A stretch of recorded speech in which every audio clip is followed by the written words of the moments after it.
Hey everyone, Kevin here. I want to take a critical look at three very important factors that are going to be necessary for us to see a foreclosure crisis. So I just want to be very clear up front, because sometimes when I give sort of economic projections, I don't make it as clear as I should.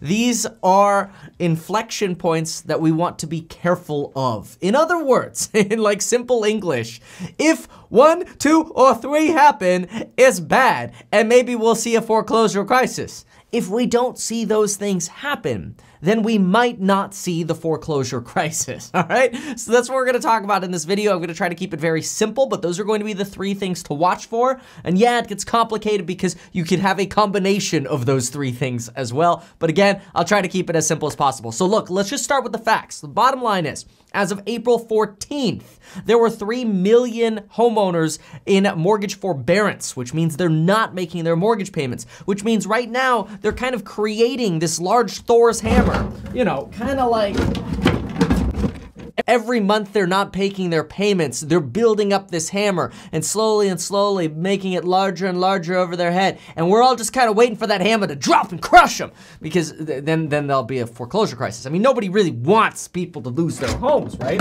But that's kind of the expectation right now, because this hammer, every single month, those 3+ million people don't make their payments, gets bigger and it grows larger. See, right now, if it falls, oh, I missed 1 payment, it's gonna fall on my foot. Yeah, it's gonna suck, but I'm not gonna be homeless, right? But if it's 3 to 6 months of no payments made, or worse, a year of no payments made, this is going to be a problem, potentially a massive problem. Not only that, but in just recent days, the latest data is suggesting that no, it's not gonna be 3 million households in forbearance. It might be as high as 5 to 6 million homes in forbearance soon, which basically means we could see 4 to 6% of all homes in forbearance. In other words, that's kind of like driving down the street and 1 in 15 houses is taking mortgage forbearance. So imagine driving down the street, and I wish I could do graphics for this, but you're just gonna have to use your imagination. Imagine 1 in 15 houses when you're driving down the street has a big Thor's hammer growing and getting ready to fall on it.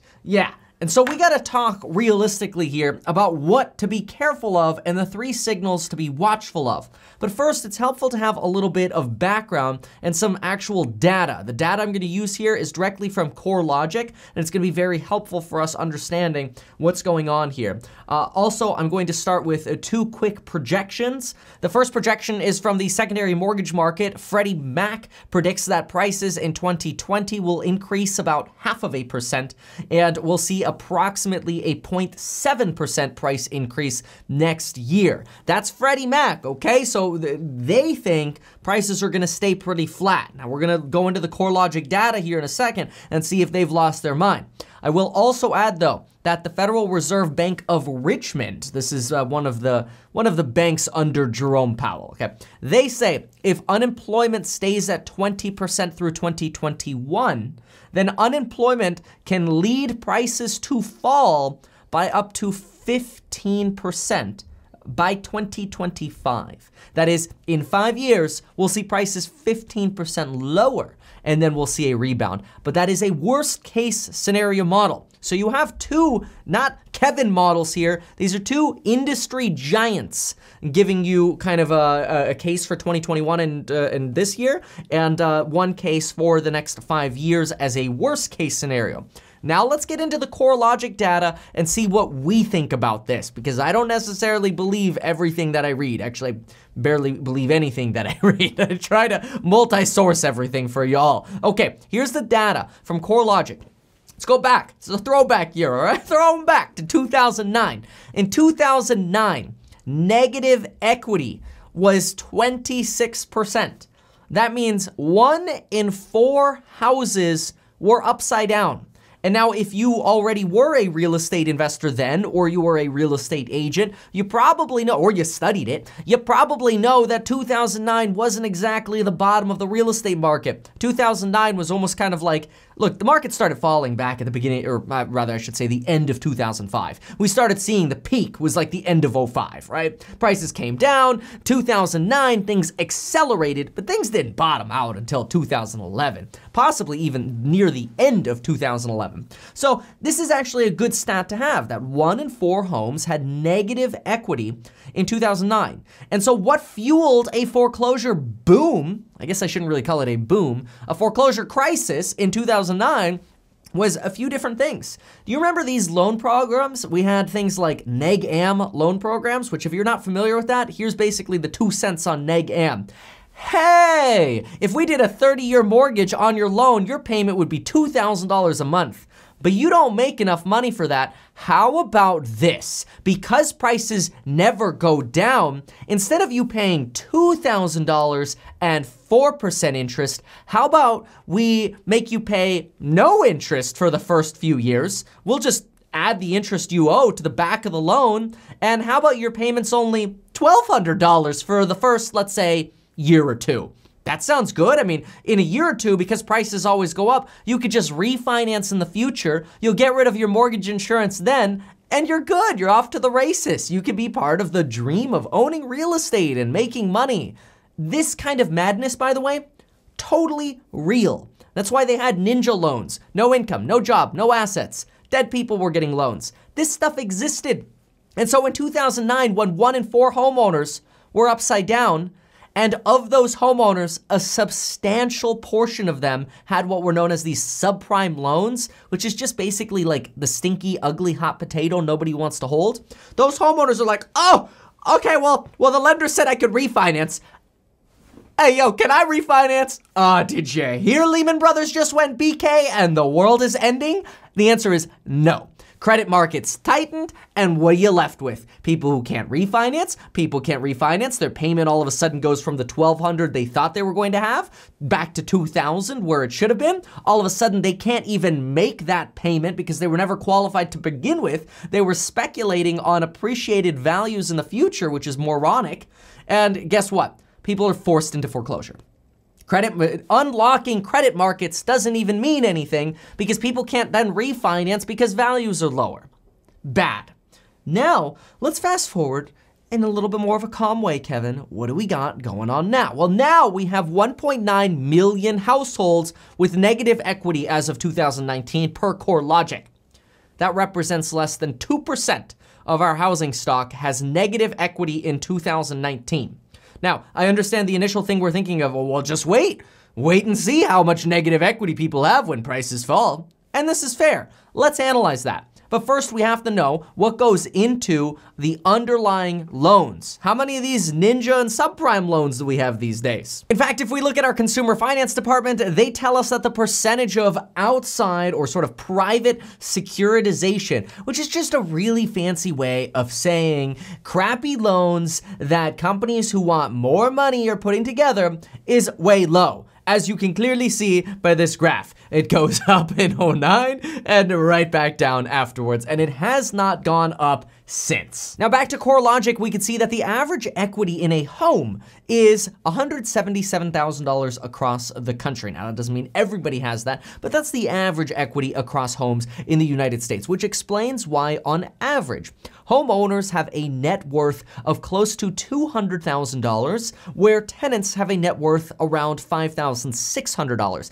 This is according to the New York Times, who studied the difference between the net worths of tenants and homeowners. And it's exactly why I teach you in my programs down below exactly how to buy real estate in a safe way to turn your $20,000 into hundreds of thousands of dollars, possibly even millions, the way I did. Anyway, let's continue on here so we can get to the bottom of this, because I don't want to just sound like some real estate shill here. If the market's gonna crash, I want to know, I want the answer, because then maybe I could say, you know what, I'm out of here, I'll sell, and I'll rebuy some wedge deals later when the market's at the bottom. So I'm not doing this to try to motivate y'all like, whoa, go out there and buy real estate. I just want to see what the actual data is. All right, disclaimer out of the way. Moving on with the data from CoreLogic. Less than 10% of homeowners have less than 15% equity. In other words, if prices fell 15%, less than 1 in 10 would be upside down. And that doesn't even mean that those people would have to sell at that time. Remember, what we had in 2008, 2009, 2010 was a situation where people had to sell because not only were they upside down, but they weren't just sad. I mean, sure, if your home value, if you're upside down, you owe more than your house is worth, yeah, you're sad, but you don't go into foreclosure by choice. Usually you just ride it out if you can make the payment. But no, a lot of people were forced into foreclosure. Why? Because of these crappy loans.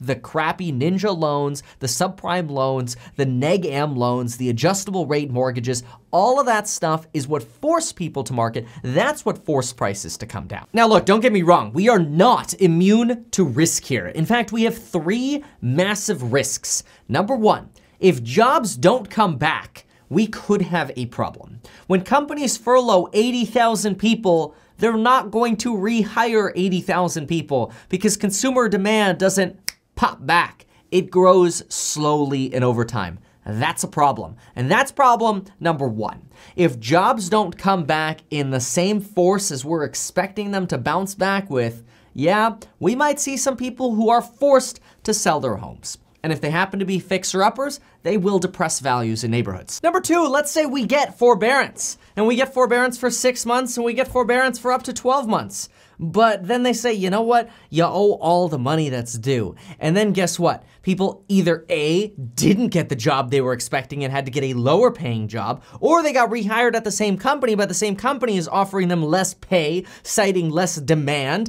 Then yeah, people are probably going to have to sell their places. And whatever equity they have is going to get stripped because of lower prices and people having to sell their houses. So this is where, yeah, that Federal Reserve projection of a possible longer-term decrease in prices of 15% by 2025, that doesn't seem unrealistic if people don't get their jobs back, if people don't get them back at the same pay, or a bunch of them just don't get rehired, or forbearance doesn't get extended, or maybe it does, but all of a sudden people owe all the money at the end of forbearance. Now, there are proposals in Congress that say, well, okay, if people took forbearance, all of those payments have to get added to the end of their loan term. That's good. That could solve that problem. So literally in one stroke, like basically kind of similar to how much effort it takes you to press the subscribe button on my channel here, is how much effort it would probably take from Congress to slip a line in the next big bill coming out saying, yeah, if somebody's in forbearance, put what they owe at the end, okay?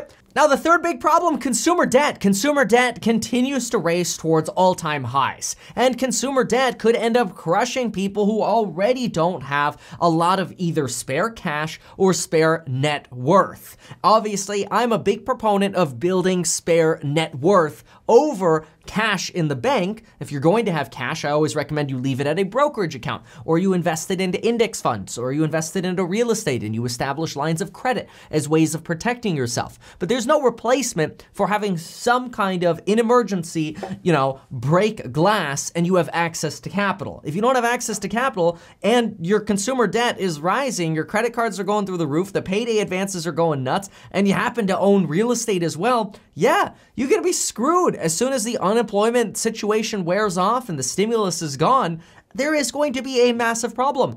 So these are the 3 big things we need to pay attention to, as well as this bonus bit of information, and that is the offer to get 2 free stocks with Webull apparently expires on May 12th, so make sure you sign up for a trading account with Webull. It's a good place to park your cash. You can get 2 free stocks worth up to $1,400 if you deposit $100. Remember, open the account, you get a free stock. You put $100 in, you get another free stock, and that's the big one. The first one's like the teaser stock. The second one's usually the bigger one. Now, no guarantees. It could be anything between $10 and $1,400, but people have been messaging me like, hey, I got Microsoft. Hey, I got Facebook. That's kind of cool. So what's actually happening with pricing now? Well, right now, pricing is pretty stable. We're relatively flat so far for 2020 when we average out the entire market of the United States, which is really good, especially since the stock market plummeted, boom, in March, in excess of 35%. That's insane. I mean, some companies shredded 70% of their values. Boom, gone, just like that. It's absolutely unbelievable. That crisis has not been seen yet in real estate. Now, that does not mean it's not going to happen. What it does mean, though, is now is the time to get educated about real estate investing. Now is the time to learn everything you can about money, because if there are going to be opportunities coming up, I'm going to be noticing them because I'm looking at this data every single day and I'm going to be reporting on them, especially to the folks who come to my live streams every morning at 9 a.m., which you are invited to join as well. Use the link down below. Now, keep these 3 things in mind. Jobs not coming back, people not getting as high paying of a job, forbearance not getting extended, that hammer dropping, so to speak, and consumer debt. But mortgages, mortgage delinquencies, non-QM loans, subprime loans, that's not gonna be where we see our problem this time. It's going to be from these 3 things. Thanks so much for watching. Get your free quote for life insurance. Takes you less than 4 minutes. We're reducing that now because people are saying on average it's happening way faster than they thought it would, which is kind of cool that you can get life insurance on your phone that quickly and Apple Pay for it. Hit subscribe, and we'll see you later.